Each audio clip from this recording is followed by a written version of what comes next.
Pada tahun 1960-an, kondisi Indonesia pada saat itu sedang bergejolak. Presiden Soekarno memposisikan Indonesia berlawanan dengan negara-negara barat. Sikap neokolonialisme dan neoimperialisme menyebabkan Indonesia kehilangan dukungan dari luar negeri di bidang politik dan ekonomi. Sejarawan Aswi Warman Adam menjelaskan, pada saat itu harga membubung tinggi. Inflasi per tahun mencapai 600% lebih di tahun 1966. Bahkan, Presiden Soekarno sampai harus menunjuk seorang menteri penurunan harga, meskipun tidak juga berhasil. Situasi politik pada saat itu semakin kacau. Puncaknya, pada saat peristiwa G30S PKI terjadi, PKI dituduh harus bertanggung jawab atas pembunuhan ke-7 jenderal, yang mana partai tersebut dikenal juga dekat dengan Presiden Soekarno, sehingga muncullah sentimen anti-PKI dan sentimen anti-Soekarno yang mana semakin berkembang di kalangan masyarakat. Hal ini sebagai ungkapan kegeraman masyarakat yang melihat lambannya respon Presiden untuk menindak tegas tragedi berdarah G30S PKI yang dituduhkan terhadap partai yang dipimpin oleh DN Aidit tersebut.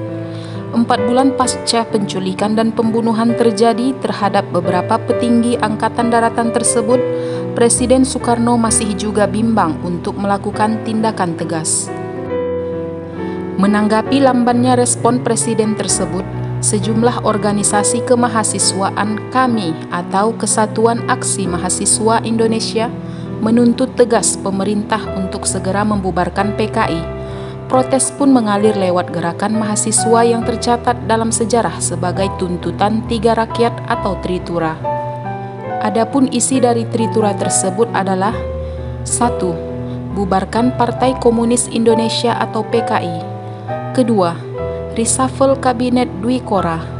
Ketiga, turunkan harga. Tuntutan pertama adalah sebagai aksi lambannya pemerintah untuk menindak tegas tragedi G30S PKI.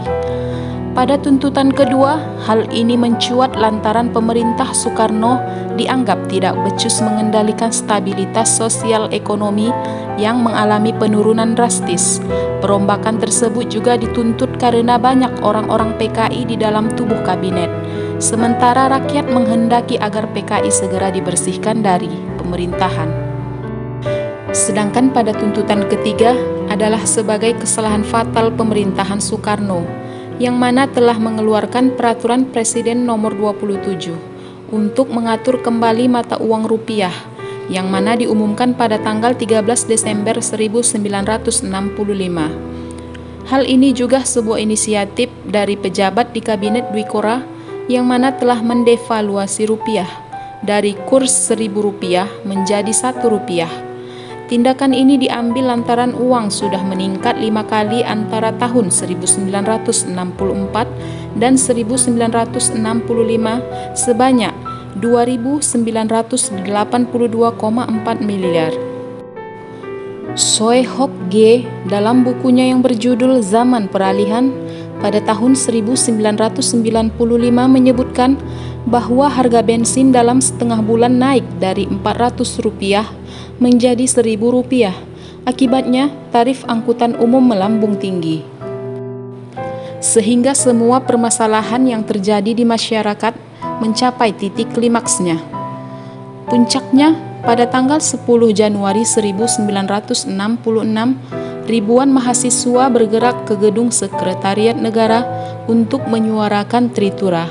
Organisasi-organisasi yang turut diantaranya KAMI, Kesatuan Aksi Mahasiswa Indonesia, KAPI, Kesatuan Aksi Pelajar Indonesia, KAPPI, Kesatuan Aksi Pemuda Pelajar Indonesia, KABI, Kesatuan Aksi Buruh Indonesia, KASI, Kesatuan Aksi Sarjana Indonesia, KAWI, Kesatuan Aksi Wanita Indonesia, KAGI, Kesatuan Aksi Guru Indonesia, dan lain sebagainya.